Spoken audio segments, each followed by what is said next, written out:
నమస్కారం, అప్టేక్ జాబ్స్కి స్వాగతం. నేను మీ వివేక్. ఇవాళ మనం కరెంట్ అఫైర్స్ లేదు డైలీ న్యూస్లో డిస్కస్ చేసే ముఖ్యమైన అంశాలు ఏంటి అంటే, ఒకటి కాశీ తమిళ్ సంగమం. మామూలుగా ఈ పేరు ఎప్పుడు విన్నా సరే సంగమం మనకి వెంటనే ఏదో ఒక నదీ సంగమం గుర్తుకొస్తుంది. ఏదో ఒక నది ఎక్కడో వెళ్ళి సముద్రంలో కలిసిపోతుంది, ఈ త్రివేణి సంగమం, ఇవే మనకు గుర్తొస్తూ ఉంటాయి. వెల్, ఇది కూడా ఒక విధమైన సంగమమే, కాకపోతే ఒక నదీ సంగమం కాదు, బట్ ఇట్స్ క్వైట్ డిఫరెంట్. ఒక కల్చరల్ సంగమం అని చెప్పొచ్చు. తర్వాత వచ్చేసి జాయ్ నగర్ మోవా.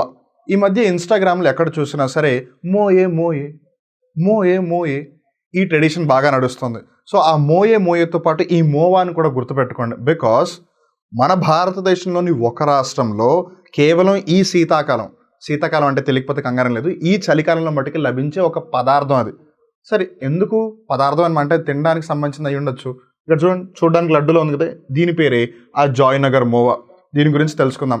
అలానే ఆ కాశీ తమిళ్ సంగమం గురించి కూడా తెలుసుకుందాం. అలానే చాలామంది ఇప్పటికీ ఒకటి మర్చిపోయిన సంగతి ఏంటంటే, కోవిడ్ ఇంకా ఇక్కడే ఉంది. ఇక్కడే అంటే మనం పీల్చే గాలిలోనే ఉంది. అండ్ మోర్ ఓవర్ ఆంధ్రప్రదేశ్ రాష్ట్రం అవ్వచ్చు, తెలంగాణ రాష్ట్రం అవ్వచ్చు, చాలామంది శబరిమలకి వెళ్ళొస్తారు కదా ఈ టైంలోనే.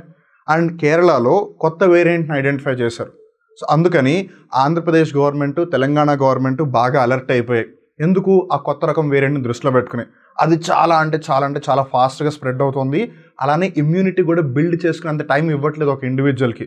ఇన్ఫ్యాక్ట్ రీసెంట్గా సింగిల్ డేలో 35+ కేసెస్ నమోదైతే 5 ఆల్రెడీ ప్రాణాలు కోల్పోయారు. సో మళ్ళీ ఆ పాత రోజులు తిరిగి వచ్చే పరిస్థితి ఉంది. మరి ఆ వేరియంట్ గురించి తెలుసుకుందాం. అలానే FDIకి సంబంధించి తమిళనాడు ఒక స్థానం దక్కించుకుంది. ఇంతకీ ఆ స్థానం ఏంటిది?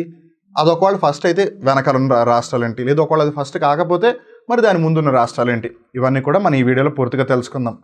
ఇంకెందుకు ఆలస్యం, let's get in to the details. But as a daily routine, uptake jobs plus మీకు ఒక భారీ ఆఫర్ తీసుకొచ్చింది. మీరు కనుక గవర్నమెంట్ జాబే నా లక్ష్యం అని భావిస్తే కనుక మీరు వెంటనే ఈ ఆఫర్ గురించి ఖచ్చితంగా విని తీరాలి. ఎందుకనంటే APPSC Group 1కి సంబంధించి, APPSC Group 2కి సంబంధించి ఆల్రెడీ గవర్నమెంట్ లేదు కమిషన్ నోటిఫికేషన్ రిలీజ్ చేసేసింది. సో దీనికి సంబంధించి చాలామంది ఎక్కడ ప్రిపేర్ అవ్వాలి, ఎలా ప్రిపేర్ అవ్వాలని కన్ఫ్యూజన్లో ఉన్నారు. మీరు అప్టేక్ జాబ్స్ ప్లస్లో ప్రిపేర్ అయితే మీకు ఒక మంచి అవకాశం లభిస్తుంది. ఎందుకంటే 3 నెలలకి సంబంధించి 4,000 రూపాయల కోర్స్ అప్టేక్ జాబ్స్ ప్లస్ మీకు 999 రూపాయలకి ప్రొవైడ్ చేస్తుంది. అలానే 6 నెలల కోర్సుకి సంబంధించి 8,000 రూపాయల కోర్స్ మీకు 1,999 రూపాయలకే ప్రొవైడ్ చేస్తుంది. అండ్ అప్టేక్ జాబ్స్ ప్లస్లో మీకు ఒకటి టైం పరంగా బెనిఫిట్ ఉంటే, ఇంకొకటి మీకు ఇక్కడ చూడడానికి వీడియో క్లాసులు ఉంటాయి, చదువుకోవడానికి PDF స్టడీ మెటీరియల్ ఉంటుంది. అలానే మిమ్మల్ని మీరు టెస్ట్ చేసుకోవడానికి చాప్టర్ వైజ్ టెస్టులు కూడా ఉంటాయి. ఆ విధంగా మీ ప్రిపరేషన్ అనేది సులువుగా జరుగుతుంది, కంప్లీట్గా కూడా జరుగుతుంది. ఈ ఆఫర్ డిసెంబర్ 31, 2023 వరకే, అంటే ఈ సంవత్సరం అయిపోయేంత వరకు ఈ ఆఫర్ ఉంటుంది. సో అందు వచ్చిన అవకాశాన్ని ఎట్టి పరిస్థితుల్లో కూడా మిస్ చేసుకోవద్దు, సరేనా? ఒకవేళ ఏదైనా డౌట్ ఉంటే కనుక కంగారేం లేదు, ఏదర్ ఈ వీడియో కిందైనా కామెంట్ చేయండి, లేదు ఇంకా ఈజీగా తెలుసుకోవాలనుకుంటే ఒక పని చేయండి, 9133449696 ఈ నెంబర్ కాల్ చేయండి. మీ డౌట్ ఏదైనా సరే మీకు క్లారిటీగా అన్నీ ఎక్స్ప్లెయిన్ చేస్తారు. ఎక్స్ప్లెయిన్ అంటే గుర్తుకొచ్చింది, మనం ఇందాక ఎక్స్ప్లెయిన్ చేయాలనుకున్నాం కదా, డిస్కస్ చేయాలనుకున్నాం కదా, మరి ఇంకెందుకు ఆలస్యం, డీటెయిల్స్లోకి వెళ్ళిపోదాం. సో మొదటి ముఖ్యాంశం నేటికి సంబంధించి మనం గమనిస్తే JN1. ఏంటి JN1 అంటే? కొత్త రకం కోవిడ్ రకం. It's a new variant of the Covid virus అని చెప్పాలి. A case of JN.1 లేదా JN1, a subvariant of COVID-19 has been detected in Kerala as part of the surveillance activity by Indian SARS-CoV-2 Genomics Consortium INSACOG recently. So కోవిడ్కి సంబంధించి ఏదైతే corona virus ఉందో, ఇక్కడ మీరు జాగ్రత్తగా గమనించాల్సింది ఏంటంటే, ఈ కోవిడ్ దేని వల్ల అయితే మనకి కలుగుతుందో దానిని కరోనా వైరస్ అని పిలుస్తారు. ఆ డిసీజ్కి పెట్టిన పేరు COVID-19. కోవిడ్ అని పెట్టినా సరే కరోనా వైరస్ డిసీజ్ అది. I hope you're able to get that. Covid అంటే కరోనా వైరస్ డిసీజ్, లేదు కరోనా వైరల్ డిసీజ్. అది 2019లో గుర్తించబడింది కాబట్టి దానికి COVID-19 అని నామకరణం పేరు పెట్టారనమాట. సో కరోనా వైరస్ వల్ల కోవిడ్ వ్యాధి మనకు వస్తుంది. సో దానికి సంబంధించి జీనోమిక్స్ కన్సార్టియం, ఎందుకంటే ఇది DNA వాడికి సంబంధించింది, వైరస్కి సంబంధించింది. అఫ్ కోర్స్ వైరస్కి DNA ఉండదు, కానీ వాడికి సంబంధించింది కాబట్టి ఈ జీనోమిక్స్ స్టడీ చేయడం చాలా ఇంపార్టెంట్. సో దానికంటే ఒక గ్రూప్ ఉందన్నమాట.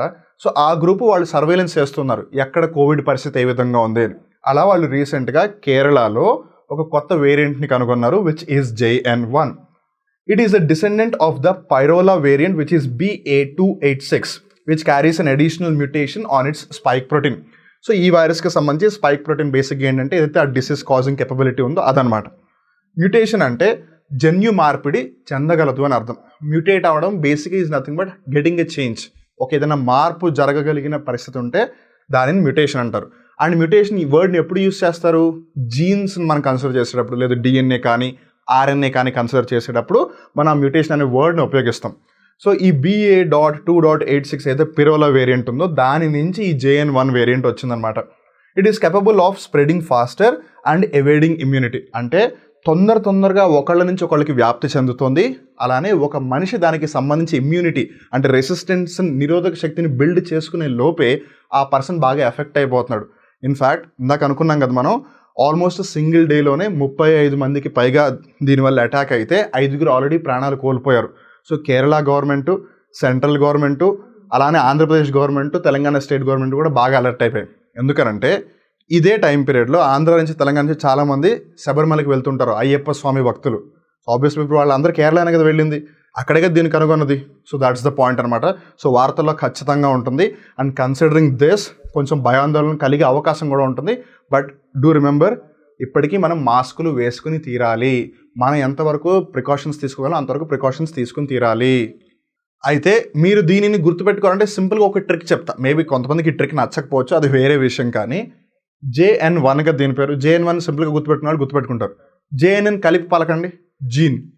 మొదటి సంఖ్య 1, జీన్ 1 అలా గుర్తుపెట్టుకోండి. లేదు కన్ఫ్యూజన్ ఎక్కువ అవుతుందంటే మన భారతదేశానికి మొట్టమొదటి ప్రధానమంత్రి ఎవరు? Who was the first prime minister? Jawaharlal Nehru.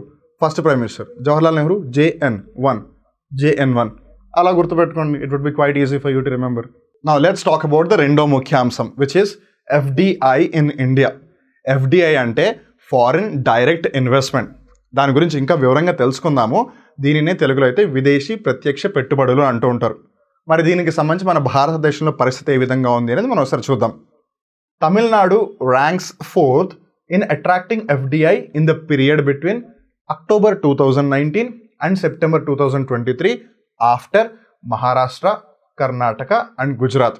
So దీన్ని బట్టి మనకి ఏమర్థం అవుతుందంటే మన భారతదేశంలో విదేశీ సంస్థల నుండి ప్రత్యక్షంగా అంటే నేరుగా పెట్టుబడి పెట్టే అంశాలకి సంబంధించి ఏ రాష్ట్రంలో ఎక్కువగా పెట్టుబడులు జరుగుతున్నాయి? మహారాష్ట్రలో. తర్వాత ఏ రాష్ట్రంలో ఎక్కువగా జరుగుతున్నాయి? కర్ణాటక. తర్వాత గుజరాత్, తర్వాత Tamil Nadu. First, second, third, fourth. That is the sequence.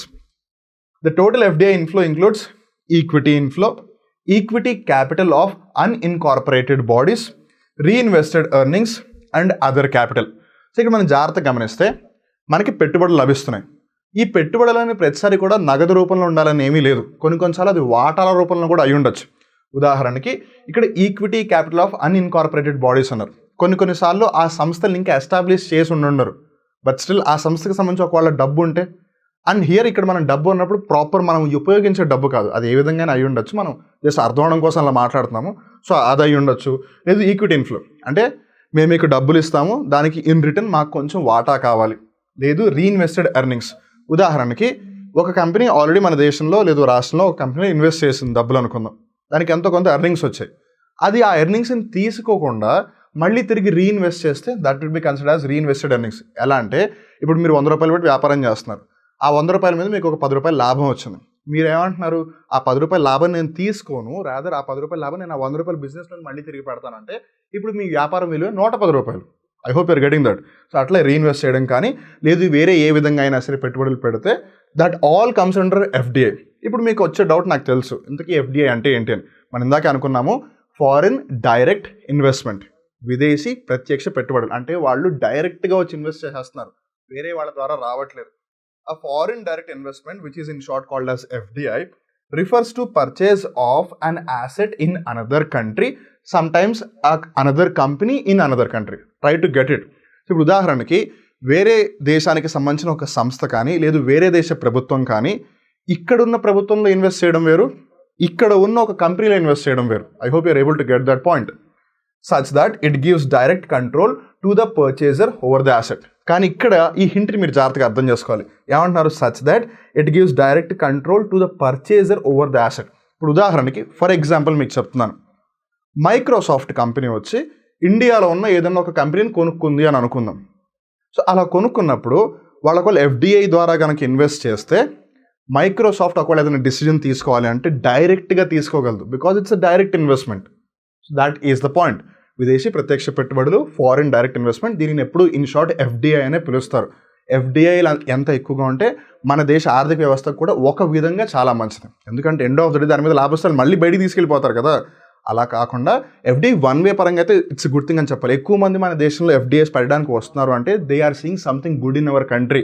వాళ్ళు మన భారతదేశ ఆర్థిక వ్యవస్థలో ఏదో మంచిది చూస్తున్నారు, ఏదో లాభం చూస్తున్నారు. వాళ్ళందరికీ నేరుగా ప్రత్యక్షంగా వచ్చి పెట్టుబడులు పెడుతున్నారు అనమాట. So that's a good thing. But of course end of the day మళ్ళీ ఏదైనా జనరేట్ అయితే రెవెన్యూ ఇన్కమ్ అది మళ్ళీ వాళ్ళు తీసుకెళ్ళిపోతారు. That's a different story all together. So this is clear. First Maharashtra, second Karnataka, third Gujarat, fourth Tamil Nadu. And ఇది ఎప్పటి నుంచో కాదు, ఓన్లీ ఈ పీరియడ్ మధ్యలోనే, అక్టోబర్ 2019 నుంచి సెప్టెంబర్ 2023 వరకు. నా లెట్స్ టాక్ అబౌట్ కాశీ. అంటే కాశీనగరం, లేదు ప్రస్తుత పరిస్థితుల ప్రకారం అయితే వారణాసి. తమిళ్ అంటే ఆబ్వియస్లీ తమిళనాడు లేదా తమిళ భాషకి సంబంధించి. సో ఒకటి ఉత్తర భారతదేశంలో ఉన్న ఒక ప్రాంతం, ఇంకోటి దక్షిణ భారతదేశంలో ఉన్న ఒక ప్రాంతం. దానికి సంబంధించి ఒక సెకండ్ ఎడిషన్ అంటే రెండవసారి జరుగుతున్న కార్యక్రమం అనమాట ఇది. The second edition of the Kashi Tamil Sangam will be happened at Kashi and delegates from Tamil Nadu was set to participate. So second edition Kashi వారణాసిలో జరుగుతోంది. సో తమిళనాడుకి సంబంధించి ఈ కార్యక్రమంలో ఎవరైతే పాల్గొనబోతున్నారో వాళ్ళందరూ కూడా కాశీకి వస్తారు. The program aims to revive the bonds between Varanasi and Tamil Nadu through cultural exchange and knowledge sharing.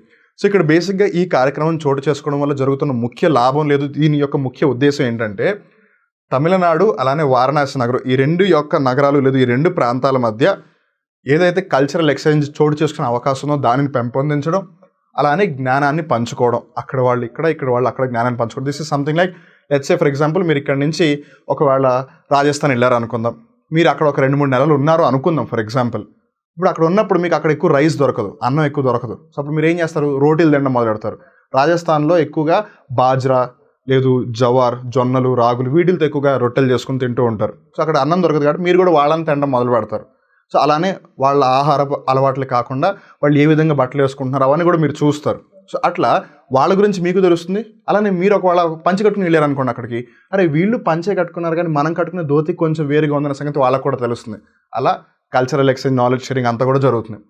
The Union Ministry of Education అంటే కేంద్ర విద్యాశాఖ మంత్రిత్వ శాఖ, IIT Madras and Benaras Hindu University BHU will be involved in the program. So Kashi Tamil Sangamam 2.0 ఎవరి ఆధ్వర్యంలో జరుగుతుందంటే 3 సంస్థల ఆధ్వర్యంలో జరుగుతుంది. It's a joint collaboration.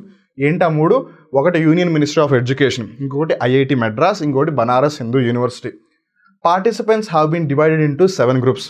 So Tamil Nadu నుంచి వచ్చే వాళ్ళైనా లేదా అక్కడ వారణాసిలో ఉన్న వాళ్ళైనా బేసిక్గా అందరినీ కూడా 7 గ్రూప్స్లో డివైడ్ చేసేసారు. ఆ 7 గ్రూప్స్కి కూడా 7 పవిత్ర నదుల పేర్లు పెట్టారనమాట. ఏంటి ఆ పేర్లు? గంగా, యమున, సరస్వతి, సింధు, నర్మదా, గోదావరి, కావేరి. సో ఈ 7 పవిత్ర నదుల పేరు మీద 7 గ్రూపులు ఫామ్ చేశారు. ఆ 7 గ్రూపుల్లో కూడా ఇటు తమిళనాడు నుంచి అటు కాశీకి సంబంధించిన వాళ్ళని డివైడ్ చేసేసి వీటి మీద ఫోకస్ చేస్తారు. అండ్ ఈ కాశీ తమిళ్ సంఘం ఏదైతే ఉందో దానికి సంబంధించిన లోగో ఇది. This is talking about Varanasi and this is talking about the Tamil. నా లెట్స్ టాక్ అబౌట్ జాయ్నగర్ మోవా. మోయే మోయే మోయే మోయే. ఈ మధ్య ఇన్స్టాగ్రామ్లో ఎక్కడ చూసినా ఈ మోయే మోయేనే జరుగుతుంది. ఇన్ఫ్యాక్ట్ ఈ ట్రెండ్ ఎంతగా వైరల్ అయిపోయిందంటే పాపం నరేంద్ర మోదీ గారిని కూడా వదిలిపెట్టలేదు. ఆయన ఏదో ఒక చోట ఏదో మాట అన్నారు అని చెప్పి ఆర్టిఫిషియల్ ఇంటెలిజెన్స్ని ఉపయోగించేసి ఆయన నోటితో కూడా మోయే మోయే అనిపించేశారు ఇన్స్టాగ్రామ్ ప్రజలు. ఏదైతేనేం కమింగ్ బ్యాక్, జాయ్నగర్ మోవా ఇంతకీ ఏంటిది? Joynagar Moa is a seasonal Bengali sweet meat delicacy made from date palm jaggery and Kanakchur khoi. Date palm jaggery okay fine బాగానే ఉంది, అంటే తాటి బెల్లం. కనక్చూర్ కొయ్ అంటే ఏంటి? అక్కడ లభించే ఒక విధమైన బియ్యం, అది ఎంత కొంచెం తీయగా అలానే ఎంత మెత్తగా ఉంటుందంటే నోట్లో పెట్టుకుంటేనే కరిగిపోతుంది అనమాట. సో ఈ కనక్చూర్ కొయ్ బాగా ఫేమస్. సో ఆ కనక్చూర్ కొయ్ని అలానే డేట్ పామ్ జాగరీ రెండింటిని కలిపి వాళ్ళ జాయ్నగర్ మోవాని తయారు చేస్తారు. పేరు కొంచెం ఎంతగా ఉన్నా సింపుల్గా అది ఒక లడ్డు అనే చెప్పాలి. Joynagar Moa is only available during winter. ఇది కేవలం శీతాకాలం అంటే చలికాలంలో మటుకే లభించే ఒక ఆహారం. November to January season in Bengal. It received the geographical indication tag in 2015. So జాయ్నగర్ మోవాకి 2015 సంవత్సరంలో GI ట్యాగ్ కూడా లభించింది. ఐ థింక్ కొన్ని రోజుల క్రితం ఒక కరెంట్ అఫైర్ ఎపిసోడ్ కింద ఎవరో GI ట్యాగ్ గురించి అడిగారు. ఆల్రెడీ అప్టేక్ జాబ్స్ యూట్యూబ్ ఛానల్లో మీరు ప్లేలిస్ట్లోకి వెళ్ళి కరెంట్ అఫైర్స్ ప్లేలిస్ట్లోకి వెళ్ళి చెక్ చేస్తే మీకు తెలుస్తుంది. జిఐ ట్యాక్స్ మీద 2 వీడియోస్ చేసాం. ఒకవేళ మీకు అంతగా ఐడియా లేకపోతే ఒకసారి వెతకండి, దొరుకుతుంది. ఒకవేళ లేకపోతే కనుక మీరు కామెంట్ సెక్షన్ చెప్పండి, we will share you the link.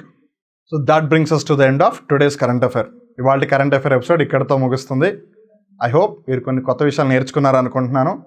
ఒకవేళ మీరు నేర్చుకుంటే మిగతా వాళ్ళు కూడా నేర్చుకోవాలి కదా, అప్పుడే కదా సమాజంకి అవగాహన వచ్చేది, సమాజం ఒక అడుగు ముందుకు వేసేది. మరి ఎందుకు ఆలోచిస్తున్నారు? వెంటనే షేర్ చేయండి. ఒకవేళ ఈ వీడియో మీకు నచ్చినట్టయితే లైక్ చేయండి. ఈ వీడియో గురించి ఒకవేళ మీరు ఏదైనా చెప్పాలనుకుంటే కింద హ్యాపీగా కామెంట్ చేసి చెప్పండి. ఒకవేళ అప్టేక్ జాబ్స్ యూట్యూబ్ ఛానల్కి మొట్టమొదటిసారిగా వచ్చినట్టయితే ఛానల్ సబ్స్క్రైబ్ చేసుకోండి. సో దట్ ఎప్పుడు ఏదైనా కొత్త విషయం చెప్పినా సరే మీరేం మిస్ అవ్వరు. అలానే ఇజ్రాయెల్ పాలస్తీన్ యుద్ధ చరిత్ర అవ్వచ్చు, అలానే ఆర్టీసీ బస్సులు అయితే మహిళలకు ఉచిత ప్రయాణ సౌకర్యం కల్పించారో, ఇలా ఎన్నో అంశాలకి సంబంధించి uptake jobs current affairs episode చేస్తూనే ఉంది. సో మీరు వాటన్నిటిని కూడా చూడొచ్చు. కరెంట్ అఫైర్స్ ప్లేలిస్ట్లోకి వెళ్ళి చెక్ చేస్తే మీకు అన్నీ కనిపిస్తాయి. అక్కడ మీకు ఎంతో తెలియని సమాచారం ఉంది, తెలుసుకుంటే మీకు తెలిసిన సమాచారం అవుతుంది. ఆన్ దట్ నోట్ మళ్ళీ ఇంకో రోజు కలుద్దాం. అప్పటి వరకు చూస్తున్నానండి అప్టేక్ జాబ్స్. మిమ్మల్ని మీరు అప్డేట్ చేసుకుంటూ ఉండండి, because that's what matters the most. And until then, this is Vivek signing off.